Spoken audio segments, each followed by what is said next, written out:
तिक्ता परिहारस्तु शिष्टाचार प्रतिपालिनम पुण्य प्राप्तेश्च निर्विघ्नो शास्त्रदो तेन संस्तुति।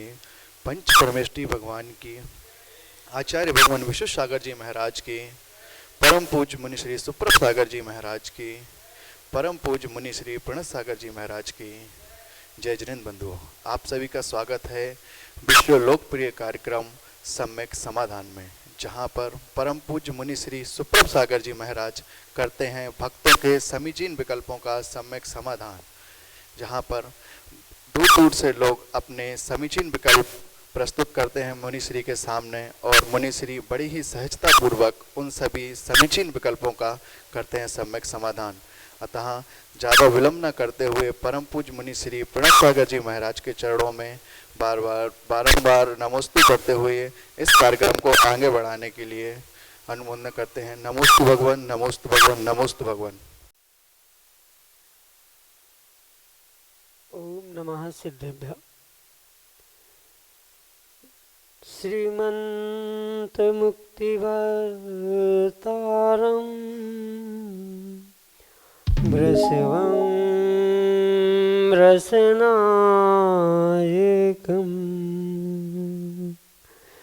धर्मतीर्थकरं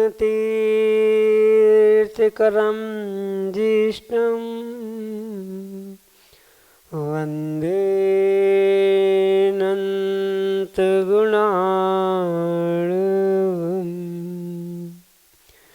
वन्दे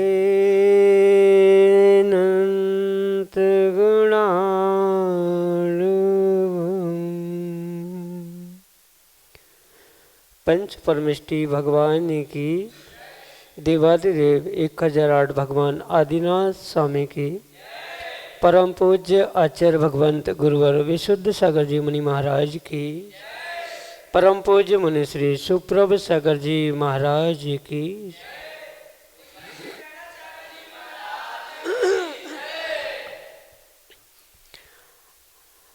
समीचीन विकल्पों का सम्यक समाधान एक ऐसा कार्यकारी उपाय जो हमारे मन को निर्विकल्प बनाने के लिए एक बहुत ही कारगर उपाय साबित हो रहा है, क्योंकि विकल्प तो प्रतिपल प्रत्येक व्यक्ति के मन में उठते ही रहते हैं, लेकिन उन विकल्पों को जब तक शांत नहीं किया जाए तब तक हमारे भीतर निर्विकल्पता की प्राप्ति संभव नहीं है। और निर्विकल्पता ही वास्तविक सुख है, क्योंकि जहाँ विकल्प है वहाँ पर दुख है, और जहाँ दुख है वहाँ संसार है। ऐसे दुख रूप संसार से छूटने का एकमात्र कार्यकारी उपाय समीचीन विकल्पों का सम्यक समाधान, जो कि हम सभी परम पूज्य आचार्य भगवंत गुरुवर विशुद्ध सागर जी महाराज के मंगल सुभाषित से प्रतिदिन परम पूज्य मुनि श्री सुप्रभ सागर जी महाराज के मुखारविंद से प्राप्त कर रहे हैं। देश के विभिन्न प्रांतों से अनेक समीचीन विकल्प हमें यहाँ प्रतिदिन प्राप्त हो रहे हैं, और परम पूज्य मुनि श्री आगम के परिप्रेक्ष्य में उनका हम सबको सम्यक समाधान प्रदान कर रहे हैं। प्रारंभ करते हैं आज का सम्यक समाधान। और आज का पहला विकल्प आष्टा मध्य प्रदेश से अनन्य गुरु भक्त परिवार डॉक्टर मगन जैन, श्रीमती चंदा जैन परम पूज्य मुनि श्री के चरणों में त्रिकाल त्रिभक्ति पूर्वक कोटि कोटि नमोस्तु निवेदित करते हुए अपना समीचीन विकल्प रख रहे हैं कि महाराज जी, अपने विरोधी द्रव्य के सन्निधान होने पर भी जो निर्मूलित विनष्ट नहीं होता उसे अविर्यमाण कहते हैं। आवरण करने वाले द्रव्य को आवरक कहते हैं, अर्थात ज्ञान अविर्यमाण है और कर्म आवरक हैं। उक्त पंक्तियों के आशय को अविर्यमाण और अविरावक सम्यक समाधान के माध्यम से स्पष्ट करने की अनुकंपा करें। नमोस्तु महाराज जी, नमोस्तु।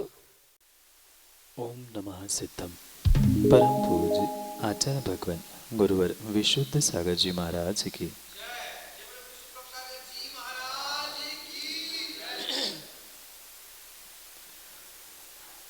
जैन दर्शन का मूल सिद्धांत है कि द्रव्य का, तत्व का कभी भी नाश नहीं होता। जो 6 द्रव्य है और उन द्रव्य के जो गुण हैं वे कभी भी नष्ट न हुए न होते। ऐसे जो द्रव्य नष्ट ना होते हुए भी जो उसमें सतत उत्पाद व्यय चलता है, ऐसे उन द्रव्यों के निमित्त से आचार्य भगवंत अप्रियमाण इस शब्द का प्रयोग करते।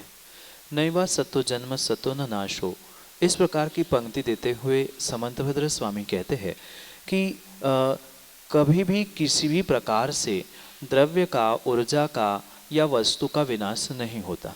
और ऐसे जो विनाश नहीं होने वाला है, ऐसे विनाश नहीं होने वाला पर फिर भी जो विरुद्ध रूप से परस्पर विरोधता को प्राप्त होने वाले उन द्रव्यों के निमित्त से ही वह अप्रियमान शब्द आगम में लिखा है।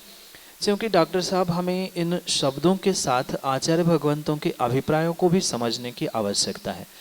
जो ये विरोधी द्रव्यों का सन्निधान होना यानी प्राप्ति होना, ऐसे उन विरोधी द्रव्यों की प्राप्ति होने पर भी चाहे विरोधी धर्म हो चाहे साधर्मी धर्म हो, जो भी धर्म है वह धर्म का, गुणों का, वस्तु का जब नाश होता ही नहीं है तो उसको निर्मूलन रूप से दूर कैसे किया जा सकता है। हाँ, ये अवश्य हो सकता है, जैसे कर्मों के निमित्त से आता है, ज्ञानावरणी कर्म हो, दर्शनावरणी, मोहनी आदि कोई भी कर्म क्यों ना हो, वे कर्म आवरक इसलिए कहे जाते हैं कि जिनका आवरण दूर करते हुए जीव मुक्त तो होता है, पर कर्मों का भले ही हम कहते हैं कि कर्मों का नाश हो गया, कर्मों को नष्ट करके सिद्ध बने, चार घातिया को नष्ट करके वे अरिहंत बने, पर नष्ट का अभिप्राय वहाँ निर्मूलन या सावयव विनाश नहीं है, वहाँ कहीं ना कहीं कोई ना कोई दूसरी पर्याय उस कर्म की होती है। कर्म के निमित्त से अगर हम समझे तो कर्म कोई अलग से वस्तु नहीं है, अपितु जो कर्माण वर्गणाएं हैं वह जैसे ही आत्मा में चिपक जाती है उसकी संज्ञा कर्म होती, और जैसे ही वह आत्मा से कर्म दूर हो जाते हैं तो वही पुनः कर्माण वर्गणाएं बन जाती है, कर्म संज्ञा नष्ट होती है।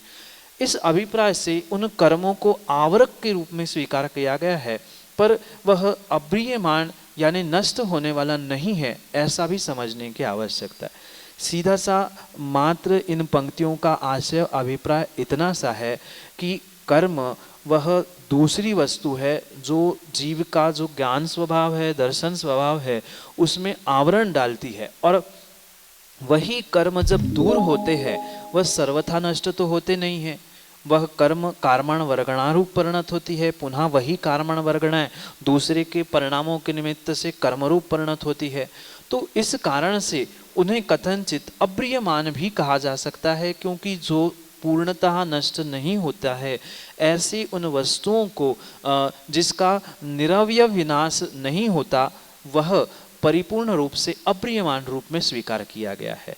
शब्द अनेक प्रकार के हैं, उनका अभिप्राय, उनका आशय प्रत्येक स्थानों पर समझने की आवश्यकता है। यहाँ विशेषता से नष्ट ना होने वाले को अप्रियमान रूप स्वीकार किया गया है, और वही कर्म संज्ञा रूप हम अगर समझेंगे तो वही कर्म संज्ञा नष्ट होती है, कर्म भी बदलते हैं। इस अभिप्राय से वहाँ पर आचार्य भगवंतों ने उस ज्ञान के आवरण रूप उनको ज्ञानावरणी को ज्ञाना आवरक कहा, दर्शनावरणी कर्म को भी आवरक कहा, ये 8 कर्मों को 8 आवरक कहा, और बचे जो उन्हीं को भिन्न अभिप्राय से समझेंगे वे नष्ट होते नहीं हैं, क्योंकि पुद्गल द्रव्य है, पुद्गल द्रव्य कभी नष्ट नहीं होता, कोई भी द्रव्य नष्ट नहीं होता।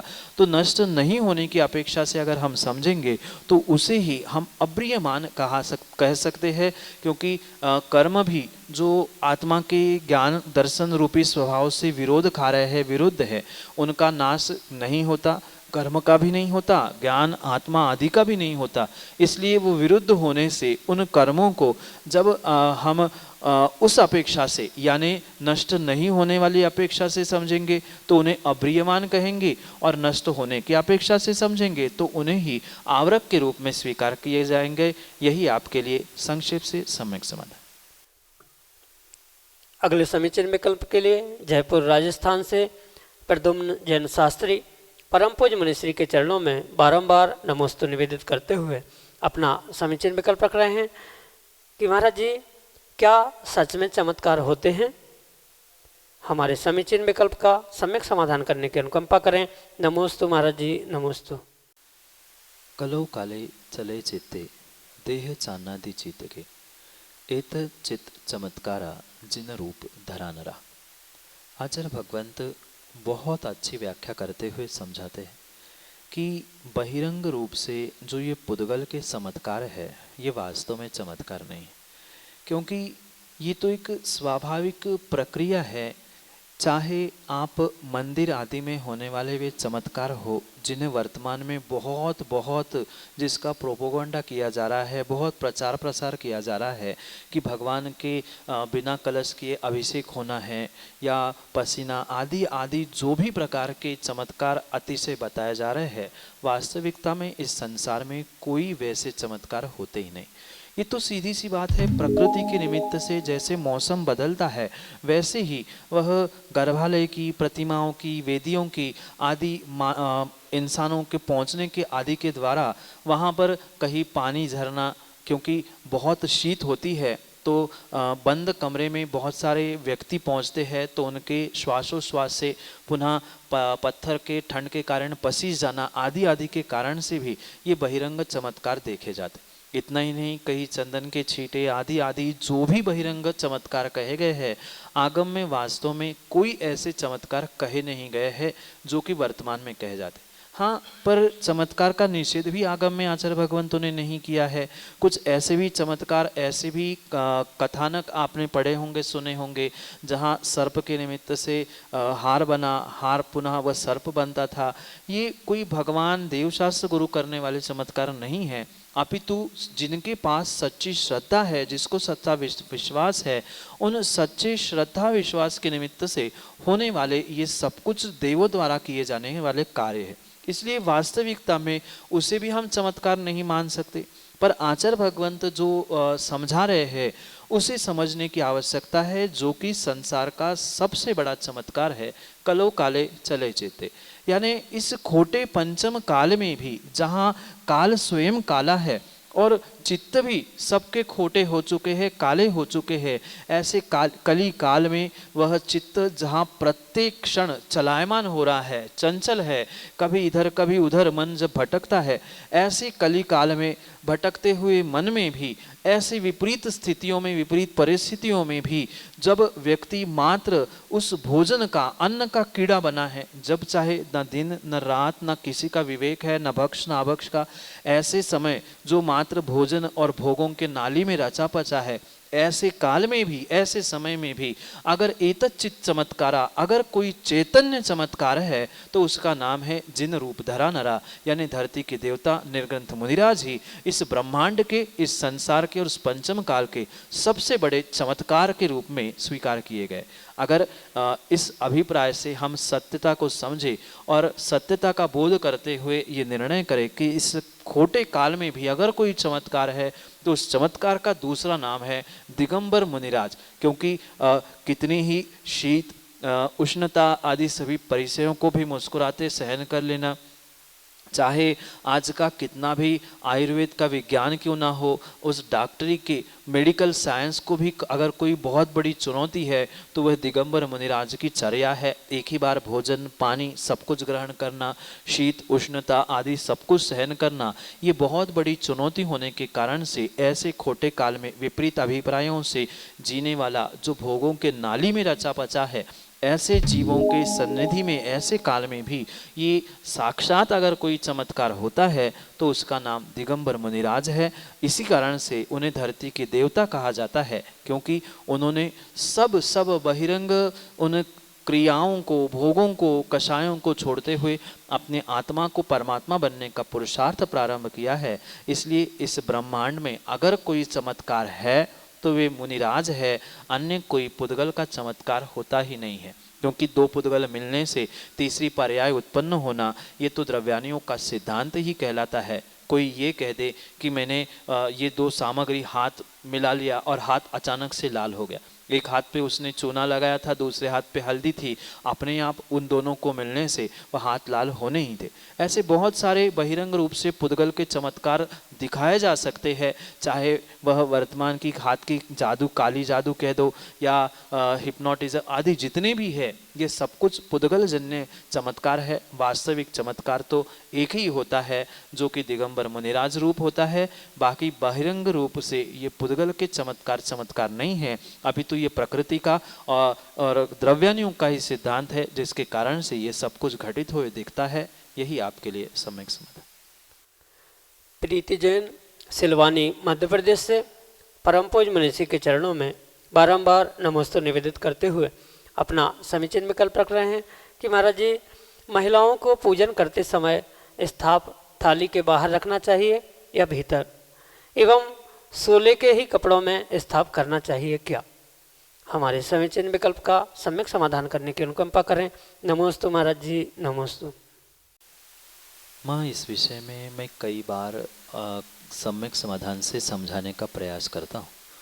पूजा हो, अभिषेक हो, शांति धारा हो, ये प्रत्येक क्रिया हमारी भावों की विशुद्धि के लिए की जा रही है, ना कि किसी बंधन में बंधने के लिए या अपने आप को बांधने के लिए।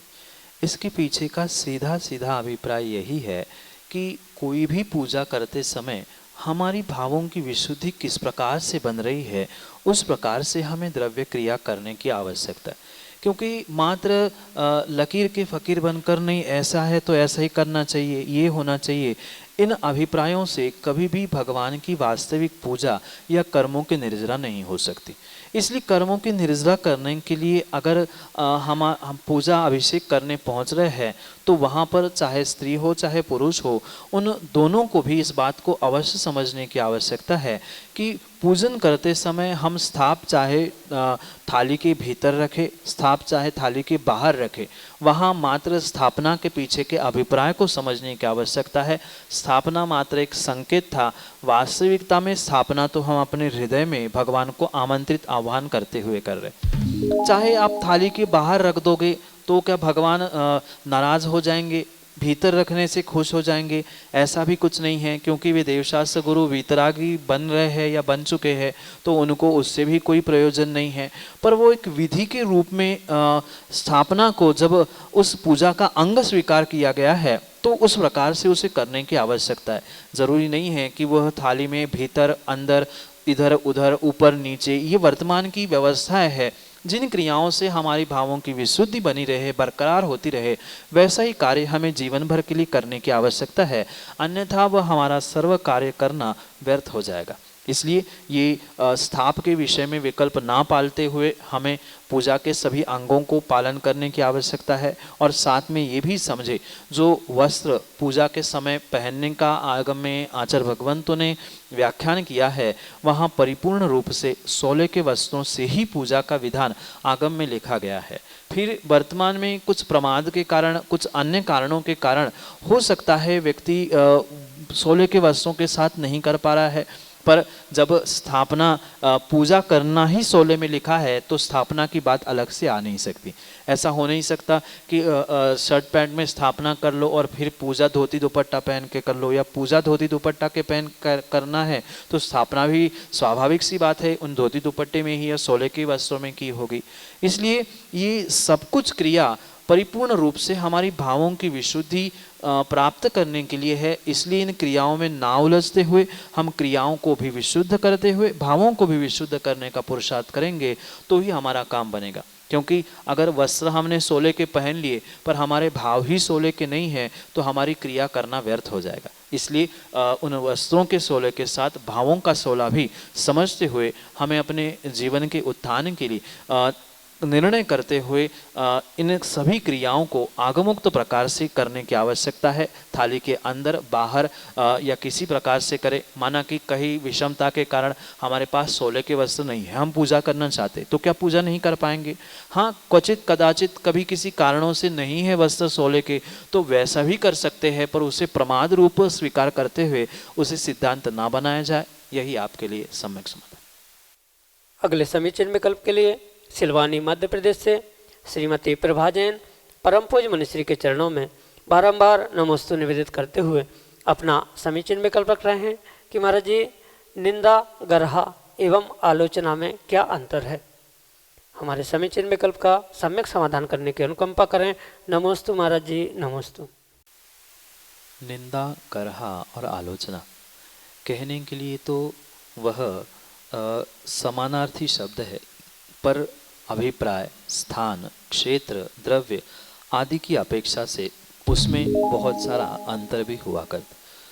जो व्यक्तिगत रूप से अपने दोषों का बखान करना है, दोषों के बखान करने रूप ही इन तीनों शब्दों को स्वीकार किया गया है, निंदा, गर्हा और आलोचना। पर इनमें हम अंतर इस प्रकार से कर सकते हैं कि हम अपनी दोषों को किसके सामने बखान कर रहे हैं या किसके सामने कर रहे हैं। अपने स्वयं के सामने अपनी ग्लानि प्राप्त करके हम उसे कर रहे हैं, दूसरों को गुरु के सामने कर रहे हैं या सामान्य लोगों के सामने, उस पर इनका अंतर निर्धारित किया जा सकता है। जो स्वसाक्षी पूर्वक की जाती है और प्रभु के साक्षी पूर्वक की जाती है और गुरु के साक्षी पूर्वक की जाती है, इनके अपेक्षा से यानी किसके साक्षी को मानकर या किसके सामने पहुंचकर आलोचना या अपने दोषों का बखान किया जा रहा है, उसकी अपेक्षा से इसमें अंतर कहा जाता है। इसलिए ये परम सत्य समझने की आवश्यकता है। जब हम अपनी आलोचना या अपने दोषों का बखान किसी गुरु के सामने, निर्ग्रंथ मुनिराज के सामने करते हैं तो उसको आलोचना शब्दों से कहा जाता है। वहीं जब हम किसी प्रकार से प्रभु या अन्य किसी के सामने करते हैं तो वह गर्हा कहलाती है।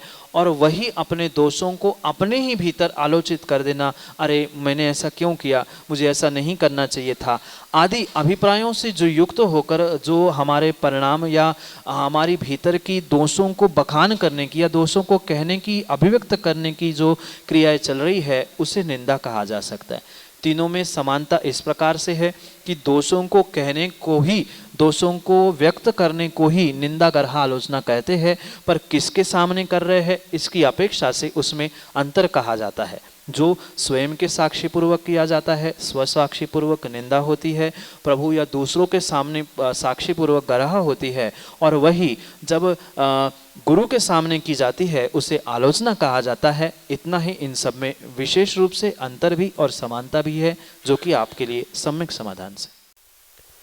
अगले समीचीन विकल्प के लिए हमारे सामने हैं सागर मध्य प्रदेश से मोहित जैन, सुप्रण गुरु परिवार से। द्वैमुनि राजों के चरणों में बारंबार नमोस्तु नमोस्तु नमोस्तु। महाराज जी, मेरा विकल्प ये है कि कर्म, पुरुषार्थ और पुण्य में क्या तालमेल बैठाना चाहिए कि हमारा जीवन भी आदर्श जीवन बने। मेरे समीचीन विकल्प का सम्यक समाधान करने की कृपा करें। नमोस्तु महाराज जी, नमोस्तु महाराज जी। जीवन को आदर्शमयी और अच्छा बनाने का एकमात्र उपाय है जिसका नाम है बैलेंस, समतोल। चाहे कर्म, पुरुषार्थ, पुण्य, पाप या किसी शब्दों में ही नहीं, अपितु हमें प्रत्येक कार्यों में भी समतोल बनाने की, बैलेंस बनाने की आवश्यकता है।